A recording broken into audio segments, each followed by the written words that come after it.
Hi, welcome back, and I'm super excited to get this video going. As you probably know, the mob vote was held recently for the new mob in the game, and also Minecraft Live held yesterday, and I know I'm a bit late coming out with this, but I have had some stuff going on. But yeah, I did take part in it actually, like I did last year. There's a bunch of new stuff as well in the update, like auto crafting, the breeze, and trial dungeons. So I also did actually get to record a bit of the mob votes. That's what this is now. They did actually do a Bedrock sort of minimap server, which is what they did last year. They had parkour there. It was a lot of fun. I kind of played around a bit, just took some cool screenshots of the actual sign for a bit of like a thumbnail thing and just some cool effects. But also, yes, I did vote. And now I know what you're thinking. I went with the penguin, and I feel like although you could have dog armor, which is kind of like a one-time thing, and the crab placing blocks further on building, penguin just makes travel a lot faster, and that's probably something I need in the world currently. I mean, along with the other stuff that's coming into the game, it's just going to make the game much more amazing and explorational, and it's just going to be a ton of fun. But that was my time there, and hopefully a lot of you voted too. But obviously by now in a turnout, you'll know that the armadillo has won, which means we'll get little armadillos rolling around in the world, sort of cozying up and giving us dog armor as well. Other than that, let's get right into the episode, and we're going to start off with actually a couple more farms. Please also, if you like the content, like and subscribe and leave any comments. So yes, today I have a bit of a list of farms I want to build, 4 or 5, and these will actually be contributing to the massive projects I have coming up. And again, just watch out for that whenever you can. I'm just saying the gap between this video and then is going to be quite substantial. So yeah, keep an eye out for it. And I'll keep you updated on basically what's happening in the world. I'll probably do a couple more farms every now and then. But yeah, let's go. So in terms of wither mining for deep slate, which is the method I'm using, I've tested it and it does work really well. It's quite laggy, but I've kind of worked my way around that. I've got everything sort of already that I need. I just need to grab some soul sand and I'll head down to the mines. One thing I will say is if you're doing this method, then you'll want to take a lot of storage, specifically shulkers with you, because if they get blown up, then it won't spill everywhere. And this method is really laggy, which is why I would recommend using a second player account just to pick up while the wither follows you. I'll explain it all in a minute. Okay, so I've managed to get the wither down to about half health, and now all I've done is I've set up some iron golems in there, and basically all it's going to do is charge around and drop deep slate. I then need to kill it and just pick it all up.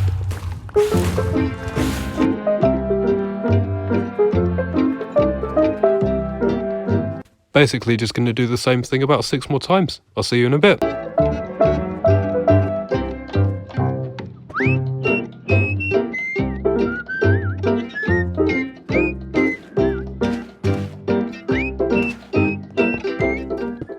So I've actually used up pretty much all the shulker boxes. These are pretty much all full, and that includes the stuff I've taken back. So I've done this about 4 or 5 times over, taking stuff back and putting it in chests. And with all the other stuff I mined already, that is a lot of deep slate. And to be honest, probably over what I need. But for the deep slate that I've mined with Silk Touch, that's where we're going to go ahead and build this next thing. Once again, I've gathered everything, and now I literally just need to, well, I need to deposit nether stars, and then we're going to head off to the dripstone caves. So yeah, build another smelter. And for the some of you that don't know, I'll just go into spec now and basically show you how this works. It's basically a very simple smelter with a etho hopper clock and then also a bubble system. But I have actually reverse engineered the etho hopper clock so that it only goes once the minecarts are full, if that kind of makes sense. We're going to utilize that in the new design and basically just design this thing tenfold. One thing I will say though is that this is actually on the channel as a tutorial. It's one that I made a while back. It is a bit confusing, but you should get your head around it fairly fast. So feel free to check it out. Just a bit of a shameless plug, I guess. There we go, Dripstone Caves. Only took me half an hour to find, but yeah, we're here. And the only reason I'm here is because I want this thing to essentially become the Bat Cave. It's where I'm going to build all my sort of big machines. I'm going to put the smelter here, probably some sort of quarry machine, just other sort of mechanical parts in here, because I want to essentially make a bat cave, just because this place is absolutely amazing. And I probably will do like a spec fly around as like a separate video just to showcase this place because it is brilliant. Over here though, we do actually have a mine shaft, which is where I'm planning to build the super smelter.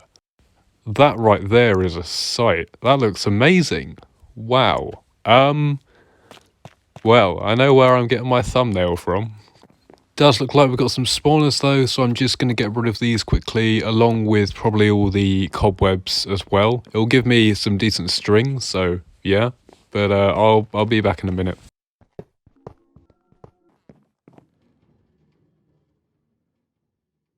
So if we step into spec for a bit, I actually want to build the super smelter directly in here, in this like rectangular bit. I might have to mine some bits off, but I guarantee that it's going to look amazing. But now just to get rid of the string, so I best get to work, and then we'll start on the super smelter. Let's go. Hi again. I don't know what's happened here. Either I've forgotten to record, or I hadn't seen that recording previously had ended because I record it in clips. I've basically finished this thing. So yeah, it's not exactly the smelter I have back at home base. It is slightly better. Again, I did build it tenfold, and I still have got to put the water in, which I'll do now. And then I guess I'll give you a little bit of a tour.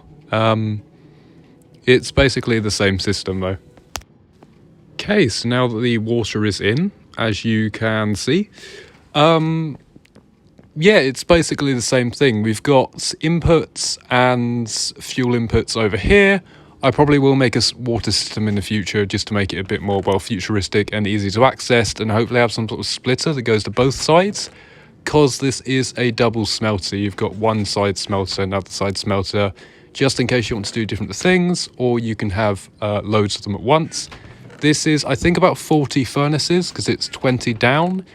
And we're just going to chuck some deep slate in here just for a bit of a test run. I have tested this thing while I've been building it, and this is just kind of straight off the bat as well. I kind of just built this thing straight out of my head. No sort of testing in any sort of test worlds. This has just come straight out of the mind.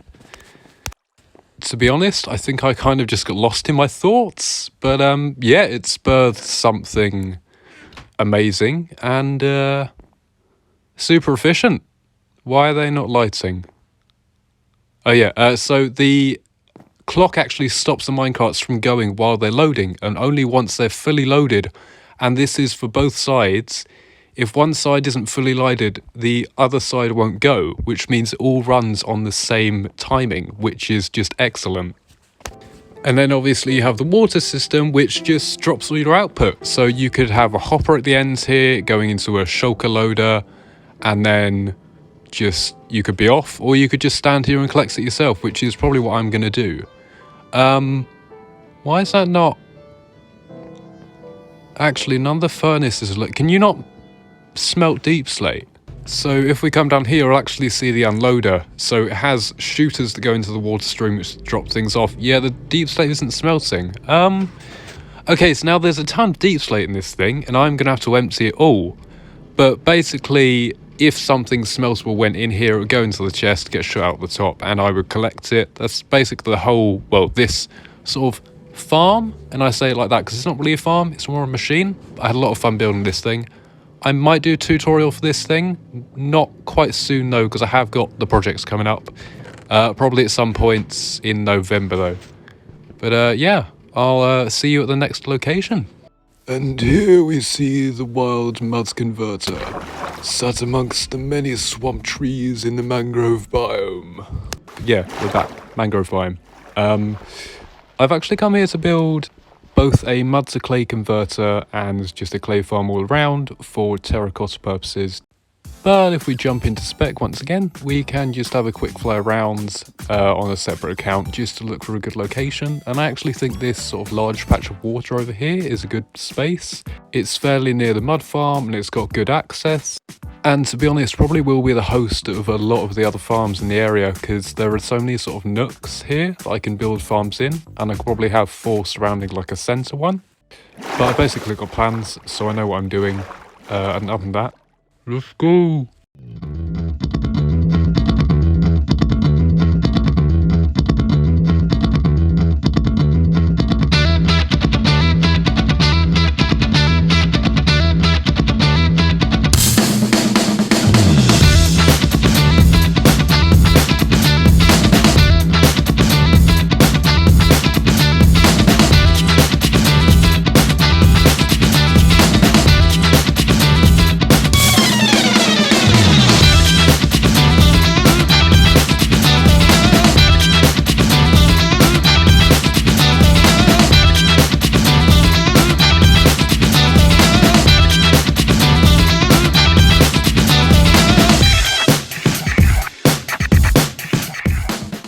So it's basically a piston feed tape with a dripping system. The dripstone drips water onto the mud, which converts it into clay. I've basically just got to copy this thing 4 more times. And now that that painful activity is over, I've just got to chuck the dripstone in, which is even more painful, to be honest. The placing of the pistons was a bit hard, and just figuring out how the feed tape works, because I've never done feed tapes before in Minecraft. It was a bit odd to figure out. I've also got to set out these trapdoors because it's a bit hard to get up and down. But yes, the entire farm / machine is now done. This design is actually by someone called potato_noir. I've basically just taken the Java edition that they built and adapted it into Bedrock, which is what I've sometimes done with other machines, and added my own sort of twist to it. I've tried to use somewhat the same block palette just because it is in the mangrove and mud works, and basically all you do, if you get the right angle here, is you can place mud consistently. It should push it across and make a feed tape. And as you can see, it is already working. So yeah, it's basically just what the farm is. Pushes it round all the way to the top, all converts into clay, mine it all out, place more mud, rinse and repeat. And yes, pun intended. But yeah, you can kind of already see that it's working. The clay has been converted, well, the mud has been converted into clay. And I think it happens naturally with the rain as well, but I'm not entirely sure. However, that is that farm done, and we've only got one more to do today, because concrete is pretty much already covered. So I guess you could say this final farm is a bit of a hot topic. Right, so we're back in the nether. Yeah, we've just got to head up here, and this is actually a nether waste biome that I've scouted out, as well as the other 4 biomes in the nether. They each have their own place for farms and possible mega bases in the future. But yeah, this is my nether waste bit, and this is where we're going to build a lava farm. There we go, got a nice little 15x18 perimeter laid out. This farm is actually by Slack Lizard, so they have a tutorial on it, check that out. I'll probably leave a link in the description as well as any others that I've kind of based farms off of in this video. But we're going to jump right in, do a super fast build mode or a time lapse. So let's go.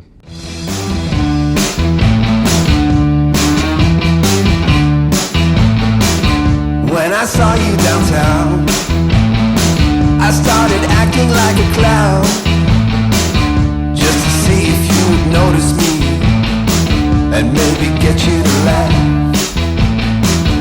I did get some attention from the girl right next to you. Then all my friends saw me fleeing for my life. Steam blood, steam blood.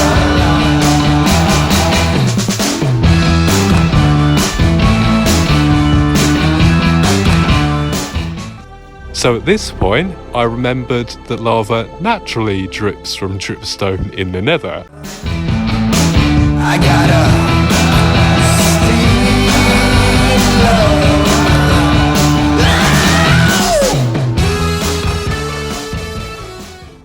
Farm's pretty much working, just gotta chuck in storage, tweak some things, and should be all done. And that is the farm pretty much working. I probably just do need to move the button and adjust the activation plate to make the whole thing move, but it's basically a shifting feed tape that makes lava drip into the cauldrons. You then pick it up and you automatically drop it because your inventory is full, goes into off a minecart and collects in the chest down the bottom here. But that's all for today. Thank you so much for watching. I really do hope you have enjoyed. I said at the start of the video that there may be a bit of a gap between this one and the next, and that probably will stay in tune Just keep an eye out for any updates on the channel. Probably will be posting them as shorts. Also, don't forget to like, subscribe, and leave any comments and feedback. Stuff you might want to see next, or what I could do better in the videos. It just helps a lot. To be honest though, I just try and keep making farms and good content for you guys. Have a great day, evening, afternoon, morning. But yeah, thanks and goodbye. Hey, if you want to see anything more, then here are my socials. You can check them out if you want, as well as my second channel called